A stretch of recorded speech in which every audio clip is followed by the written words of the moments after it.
नमस्कार, welcome to career मंत्रा 9.1।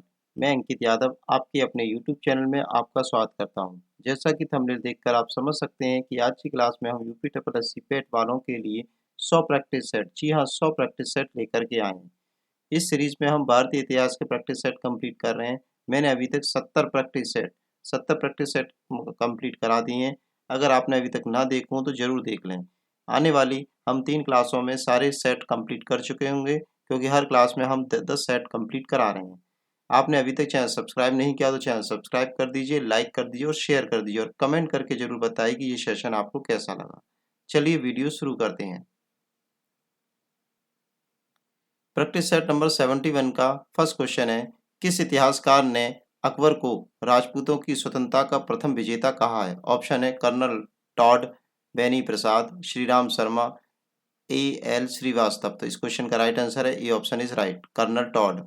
पुरंदर की संधि 1665 में किसके बीच हुई? ऑप्शन है शिवाजी अफजल खां के बीच, शिवाजी जयसिंह के बीच, शिवाजी औरंगजेब के बीच, शिवाजी शाइस्ता खां के बीच। तो इस क्वेश्चन का राइट आंसर है B option is right, Jai Singh के बीच और शिवाजी के बीच यह संधि हुई थी। बंगाल सेना में के उच्च जाति के सिपाहियों को उच्च जातीय भाड़े के सैनिक किसने कहा? ऑप्शन है ऑकलैंड ने, लॉरेंस ने, नेपियर ने या फिर क्लाइव ने। तो चार्ल्स नेपियर ने ये बात कही थी। चार्ल्स नेपियर ने सैनिकों के बारे में ये बात कही थी।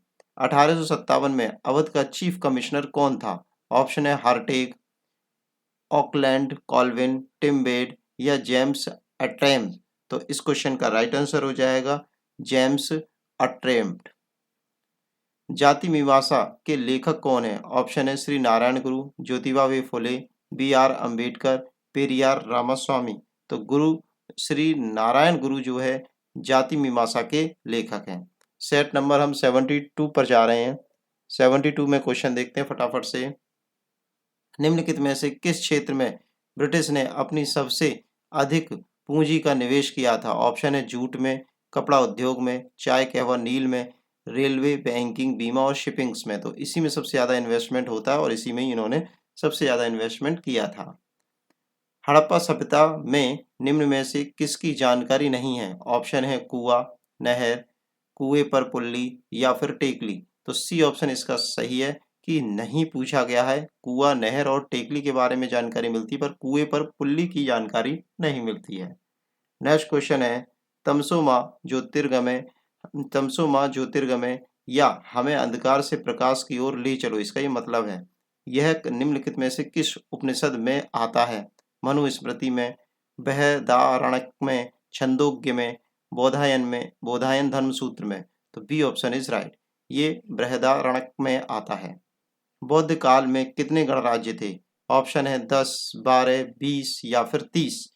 तो इस क्वेश्चन का राइट आंसर हो जाएगा 10। कितने गणराज्य थे बौद्ध काल में? 10 गणराज्य थे।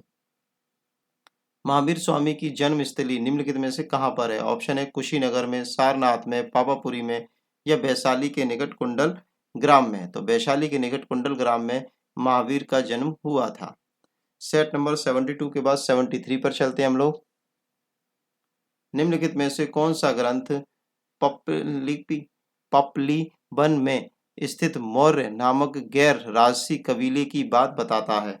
ऑप्शन है महापरिनिव्यान सुत, मुद्रा राक्षस, परिशिष्ट परवन और मल्लिंद पन्हो। तो इस क्वेश्चन का राइट आंसर हो जाएगा ए ऑप्शन इज राइट, महापरिनिब्बान सुत।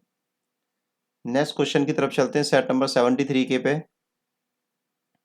थोड़ा सा ऊपर कर देते हैं। हाँ, अब देखिए क्वेश्चन नंबर सेकंड है, ग्वालियर के निकट बाघ की गुफाएं निम्नलिखित में से किस युग की चित्रकला का प्रतिनिधित्व करती हैं? ऑप्शन है कुषाण युग, गुप्त युग, मौर्य युग या फिर राजपूत युग। तो इस क्वेश्चन का राइट आंसर है बी ऑप्शन इज राइट, गुप्त युग। हर्ष के शासन के समय वल्लभी का राजा कौन था? भास्कर बर्मन, शशांक, ध्रुवसेन सेकंड या पुलकेशन द्वितीय। तो हर्ष के शासन काल में वल्लभी का राजा जो था वो ध्रुवसेन द्वितीय था। नेक्स्ट क्वेश्चन है, धंग का संबंध किस वंश से है? ऑप्शन है चाहमान से, कुलचुरी से, गहड़ बाल से या फिर चंदेल से। तो चंदेल वंश से जो है धंग का संबंध है। अलाउद्दीन खिलजी द्वारा बाजार नियंत्रण व्यवस्था या आर्थिक अधिनियम के पीछे का मुख्य उद्देश्य क्या था?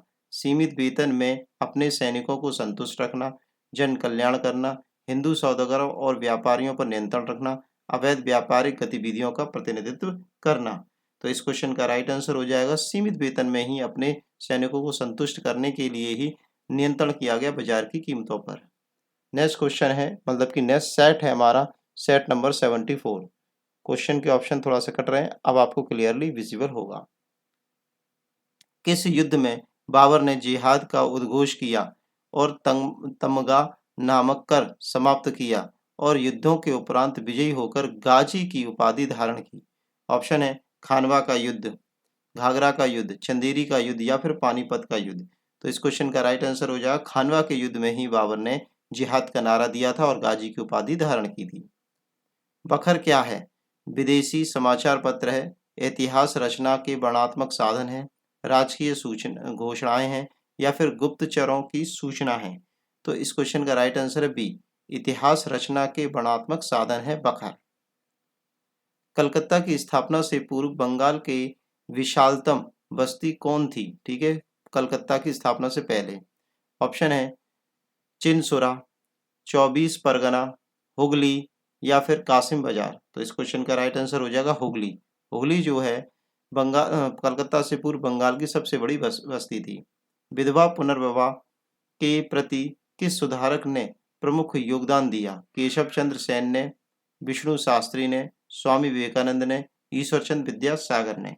तो ईश्वरचंद विद्यासागर ने जो है विधवा पुनर्विवाह के प्रति सुधारक का योगदान दिया। बंगाल में पंचवर्षीय बंदोबस्त निम्न में से किसने लागू किया था? ऑप्शन है वारेन हेस्टिंग ने, जॉन सोर ने, लॉर्ड रिपन ने या फिर लॉर्ड कर्जन ने? तो इस क्वेश्चन का राइट आंसर हो जाएगा वारेन हेस्टिंग ने। पंचवर्षीय बंदोबस्त जो है वारेन हेस्टिंग ने शुरू किया था। हमने 4 प्रैक्टिस सेट कंप्लीट कर लिए हैं आज की क्लास में। अगर अभी भी आपने चैनल सब्सक्राइब नहीं किया तो चैनल सब्सक्राइब कर लीजिए। अभी हम 6 प्रैक्टिस सेट और आपको कराएंगे। चलिए प्रैक्टिस सेट नंबर 75 पर चलते हैं हम लोग। सेट नंबर 75 का क्वेश्चन नंबर फर्स्ट है, निम्नलिखित में से उस क्षेत्र की पहचान कीजिए जहां सिंधु सभ्यता के सॉरी ये थोड़ा सा हमने गलत टेढ़ी लाइन खींच दी। हाँ, अब देखिए सिंधु सभ्यता के पुरास्थल नहीं मिलते, नहीं पूछा गया। ऑप्शन है उत्तरी महाराष्ट्र में, बलूचिस्तान में, निम्न हिमालय क्षेत्र में या उत्तर पश्चिमी सीमावर्ती प्रांत की पहाड़ियों के क्षेत्र में। तो उत्तरी महाराष्ट्र में जो है सिंधु सभ्यता के साक्ष्य जो है नहीं मिलते हैं। एक पुनर्विवाहित स्त्री के लिए प्रयुक्त पुनर्भु शब्द सर्वप्रथम किस ग्रंथ से में मिलता है? ऑप्शन है ऋग्वेद में, अथर्ववेद में, सामवेद में या फिर यजुर्वेद में। तो जो है अथर्ववेद में ये जो है शब्द मिलता है पुनर्भु। ठीक है, नेक्स्ट क्वेश्चन है भगवान बुद्ध ने अपना पहला उपदेश कहाँ दिया था? ऑप्शन है ऋषि पतन में, श्रावस्ती में, कुशीनगर में या फिर अयोध्या में। तो कुशीनगर में भगवान बुद्ध ने अपना पहला उपदेश दिया था। ठीक है, C option is right. Jain धर्म के लिए किस तीर्थकर ने सर्वदा वस्त्र त्याग करने का आदेश दिया है? ऑप्शन है नेमिनाथ, अजितनाथ, ऋषभदेव या फिर महावीर। तो इस क्वेश्चन का राइट आंसर हो जाएगा महावीर। महावीर ने जो है सर्वदा वस्त्र त्याग करने का आदेश दिया है। अशोक के किस अभिलेख पर मोर उत्कीर्ण किया गया है? ऑप्शन है लोरिया नंदनगढ़ स्तंभ पर, सारनाथ स्तंभ पर, दिल्ली टोपरा स्तंभ पर या फिर रामपुरवा का सिंह स्तंभ पर। तो इस क्वेश्चन का आंसर है ए ऑप्शन इज राइट, लोरिया नंदनगढ़ स्तंभ पर अशोक ने जो है मोर का उत्कीर्ण किया है।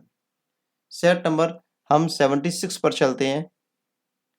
निम्नलिखित में से फाहियान किसके शासनकाल में भारत आया था? समुद्रगुप्त, स्कंदगुप्त, कुमारगुप्त या फिर चंद्रगुप्त प्रथम। तो इस क्वेश्चन का राइट आंसर है समुद्रगुप्त। समुद्रगुप्त के शासनकाल में फाहियान भारत आया था। बाणभट्ट ने किसे हूण हरण केसरी कहा है? राज्यवर्धन को, प्रभाकर वर्धन को, नरवर्धन को या फिर हर्षवर्धन को। तो प्रभाकर वर्धन को जो है ये बारे में ये बात कही गई है, हूण हरण केसरी। नेक्स्ट क्वेश्चन है हमारा, कारकोट वंश का शासन कहाँ था? कलिंग में, कामरूप में, कश्मीर में या फिर नालंदा में। तो इस क्वेश्चन का राइट आंसर है कश्मीर में। कारकोट वंश का शासन जो है कश्मीर में था। महान कवि फिरदौसी किसके दरबार की शोभा बढ़ाते थे?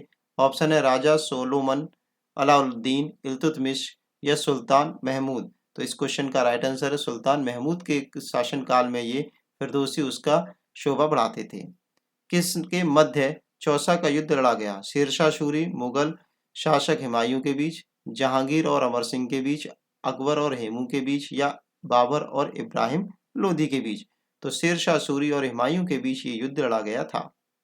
सेट नंबर नेक्स्ट की तरफ चलते हैं। 77 सेट पर आ गए हैं। अगर आपने अभी भी चैनल को सब्सक्राइब नहीं किया हो तो चैनल को सब्सक्राइब कर दीजिए, लाइक कर दीजिए और शेयर कर दीजिए। चलिए इस क्वेश्चन को देखते हैं। शिवाजी के समय भूमि राजस्व की दर संभवतः उपज की कितने परसेंट थी या कितना भाग थी? ऑप्शन है 2/5, 2/4, 1/3 या फिर 1/8। तो इस क्वेश्चन का राइट आंसर है ए ऑप्शन इज राइट। 2/5 जो है उपज का था, मतलब 5 हिस्सों में से 2 हिस्से जो है राजस्व में लिए जाते थे। निम्नलिखित में से कौन सा गलत गलत पूछा गया है? बक्सर का युद्ध 1764, इलाहाबाद की संधि 1762, प्लासी का युद्ध 1757 और क्लाइव की द्वितीय गवर्नरशिप का काल 1765 से 1769। तो आपका ये जो है हमारा ऑप्शन हो जाएगा इलाहाबाद की संधि वाला। ये तीनों ऑप्शन हमारे सही हैं और ये वाला ऑप्शन ही हमारा गलत है। तो गलत ही पूछा गया, तो गलत हमारा इलाहाबाद की संधि रहेगा। व्हाइट ली कमीशन का संबंध किससे है? ऑप्शन है शिक्षा से, लोक स्वास्थ्य से, श्रम से या फिर सिविल सेवा की मान्यता से। तो इस क्वेश्चन का राइट आंसर हो जाएगा सी ऑप्शन इज राइट, श्रम सेवा से। राजा राम मोहन राय की मृत्यु के बाद ब्रह्म समाज को किसने पुनर्जीवित किया? ब्रह्म समाज को दोबारा से किसने चलाया? ठीक है, रविन्द्रनाथ टैगोर ने, ताराचंद चक्रवर्ती ने, ठीक है, दयानंद सरस्वती ने और देवेंद्रनाथ टैगोर ने। तो देवेंद्रनाथ टैगोर ने इसको दोबारा से पुनर्जीवित किया था। उपलब्ध प्रमाणों के अनुसार या आधार पर हड़प्पा सभ्यता में मानव जाति को 2 स्थायी उपहार प्रदान किए हैं, वे क्या हैं? ठीक है, हड़प्पा सभ्यता से जो मानव जाति को 2 उपहार मिले वो क्या क्या है? ऑप्शन है गेहूं और कपास की खेती, सोखते और मिट्टी के पाइप बनाना, ताम्र और कांस्य, आकलन प्रौद्योगिकी, गणित और दशमलव प्रणाली का ज्ञान। तो इसमें जो है आपका ये ऑप्शन ज़्यादा सही, बिल्कुल सही है, क्योंकि गेहूं और कपास के जो साक्ष्य हैं वो हमारे हड़प्पा सभ्यता से ही मिलते हैं। सेट नंबर 78 पर हम आ गए हैं। प्राचीन भारतीय लेखों के अनुसार निम्नलिखित में से कौन सी 2 नदियों के बीच भूमि ब्रह्मावर्त कहलाती है? तो ऑप्शन है सरस्वती नदी, दृश्यवती नदी, सरस्वती नदी और सरयू नदी, गंगा नदी और यमुना कालिंदी और आपका है शुतुद्री नदी या फिर बिपाशा नदी। तो इस क्वेश्चन का राइट आंसर ए है, सरस्वती नदी और दृश्यवती नदी के बीच जो है हमारी जो है भूमि ब्रह्मव्रत कहलाती है। अधोलिखित में से किसने कश्मीर के कुंडल वन बिहार में आयोजित चतुर्थ बौद्ध संगति की अध्यक्षता की थी? ऑप्शन है नागार्जुन, वसुमित्र, पार्श्व या फिर अश्वघोष। तो वसुमित्र ने जो है चतुर्थ बौद्ध संगति की अध्यक्षता की थी। वीर निर्माण युग किससे संबंधित है? शैव संप्रदाय से, अजीवक संप्रदाय से, जैन संप्रदाय से या फिर बौद्ध धर्म से? तो वीर निर्माण युग जो है वो जैन संप्रदाय से संबंधित है। प्रतिवेदन का क्या कार्य है? प्रतिवेदन का, ठीक है, प्रतिवेदक। ऑप्शन है मौर्य काल के बारे में पूछा गया है। प्रांतों का शासन करना, सेना का नेतृत्व करना, राजस्व एकत्र करना, घटनाओं की सूचना देना। तो प्रतिवेदक जो है घटनाओं की सूचनाओं के बारे में देता था। गुप्त काल में युद्ध एवं शांति मंत्री किसी नाम से जाना जाता था? ऑप्शन है संधि विग्रह हिक, महादंडनायक, सेनापति या फिर कुमारा मात्य। तो संधि विग्रहित के नाम से शांति मित्र और युद्ध का जो है मंत्री था वो जाना जाता था। सेट नंबर 79 पर हम आ गए हैं। निम्नलिखित में से कौन हर्ष का दरबारी कवि नहीं है? नहीं पूछा जा रहा है आपसे, ठीक है, कौन हर्ष का दरबारी कवि नहीं है? भवभूति, बाण, दिवाकर या म्यूर? तो भवभूति जो है आपका दरबारी कवि नहीं था, किसका? हर्ष का। निम्नलिखित में से किस शासक ने गजनी अल्पगीन के खिलाफ गठबंधन बनाया था? आनंदपाल ने, जयपाल ने, कामलुक ने या फिर भीमदेव ने? तो जयपाल ने जो है गठबंधन बनाया था। निम्नलिखित में से किसका पीछा करते हुए चंगेज खां सिंध नदी के तट पर पहुंच गया? नसीरुद्दीन क्वाचा, यलदौज, जलालुद्दीन मंगबरनी और इल्तुतमिश। तो मंगबरनी का पीछा करते हुए आपका चंगेज खान सिंधु नदी तक पहुंच गया था। इस सेट का क्वेश्चन नंबर 4 है हमारा। हुमायूं ने 1555 में दिल्ली पर फिर से अधिकार करके किसको हराया था? ठीक है, मतलब किसको हरा करके दिल्ली पर अधिकार किया था? इब्राहिम शाह को, इस्लाम शाह को, आदिल शाह को या सिकंदर शाह को? तो सिकंदर शाह को हरा करके हुमायूं जो है फिर से दिल्ली की गद्दी पर बैठा था। शिवाजी किसकी राजस्व प्रणाली से प्रेरित था? मलिक अंबर की राजस्व प्रणाली, अकबर की या फिर शेरशाह की या फिर सिकंदर लोदी की? तो मलिक अंबर की राजस्व प्रणाली से जो है शिवाजी प्रेरित था। ठीक है, नेक्स्ट सेट की तरफ चल रहे हैं। सेट नंबर हमारा कौन सा आएगा? अब 80 सेट नंबर आने वाला है। मैं आपको उससे क्वेश्चन नहीं कराऊंगा क्योंकि आप चैनल को सब्सक्राइब नहीं कर रहे हैं। ठीक है, थोड़ा सा 1 मिनट निकाल के आप प्लीज सब्सक्राइब कर दीजिए। आपका लास्ट सेट अब आने वाला है। ठीक है, तो चैनल सब्सक्राइब कर दीजिए और कमेंट जरूर लिख दीजिए कि आपको ये सेशन कैसा लगा और आपको कैसे रिलेटेड आपको क्वेश्चन चाहिए। ठीक है, तो चलिए मैं करा ही देता हूँ क्योंकि आपको कराऊंगा नहीं तो मेरा तो अपना फर्ज निभाऊंगा, आप निभाएं ना निभाएं, प्लीज चैनल को सब्सक्राइब कर दीजिए, आप भी अपना फर्ज निभाइए। ठीक है, चलिए सेट नंबर हम लास्ट पर चलते हैं, सेट नंबर 80। ऑप्शन इसके थोड़े से विजिबल नहीं है, अब आपको सब कुछ विजिबल होगा। किस मुगल सूबेदार ने 1698 में अंग्रेजों को सुल्तानाटी, कालीघाट और गोविंदपुर की जमींदारी दे दी थी? ठीक है, तो किस सूबेदार ने दी थी अंग्रेजों को? अजीम उस शान ने, अली वर्दी ने, रेजा खान ने या उपयुक्त में से कोई नहीं? तो फर्स्ट ऑप्शन हमारा सही है। अजीम उस शान ने जो है तीनों जगह की सूबेदारी जो है अंग्रेजों को दे दी थी। लॉर्ड डलहौजी ने किस एक्ट द्वारा विधवा पुनर्विवाह अधिनियम वैध घोषित कर दिया था? ऑप्शन है 54 के द्वारा, 1855 के द्वारा, 1858 के द्वारा फिर या फिर 1860 के द्वारा। तो 1855 के द्वारा जो है विधवा पुनर्विवाह जो है वैध घोषित कर दिया गया। हथकरघा उन्नयन के क्षेत्र में ऑल इंडिया स्पिनर्स एसोसिएशन की स्थापना किसने की? महात्मा गांधी ने, पंडित जवाहरलाल नेहरू ने, एन.एम. जोशी ने या फिर दादा भाई नेहरू ने? तो इस क्वेश्चन का राइट आंसर हो जाएगा जोशी जी। ठीक है, तो एन.एम. जोशी ने जो है हथकरघा की आपकी जो है क्या नाम है स्थापना की थी। हड़प्पा संस्कृति के विध्वंस के लिए आर्य आक्रमण के सिद्धांत का प्रतिपादन किसने किया? मतलब हड़प्पा संस्कृति का जो विध्वंस है वो ये बोला गया कि आर्यों ने आक्रमण किया था, इसलिए जो हड़प्पा संस्कृति थी वो खत्म हो गई। तो ये बात किस इतिहासकार ने कही है? ठीक है, किसने ये सिद्धांत दिया है? तो बी के थापर ने, जॉन मार्शल ने, बी लाल ने या फिर मार्टियन वीयल ने? तो इस क्वेश्चन का आंसर हो जाएगा मार्टियर। लास्ट क्वेश्चन है आज की क्लास का। प्राचीन भारतीय जिस विवाह में कन्या के पिता को गौ मिथुन देने की शर्त होती है वह क्या कहलाती है? ऑप्शन है आर्ष, देव, ब्रह्मा या फिर प्रजापत्य। तो वो जो है आर्ष कहलाती है। क्या कहलाती है? आर्ष कहलाती है। ठीक है, तो आज की क्लास का ये लास्ट क्वेश्चन है। सारे क्वेश्चंस हो गए हैं, जल्दी ही आपको नेक्स्ट क्लास भी प्रोवाइड हो जाएगी। जब तक के लिए thanks for watching video, take care, bye bye, धन्यवाद।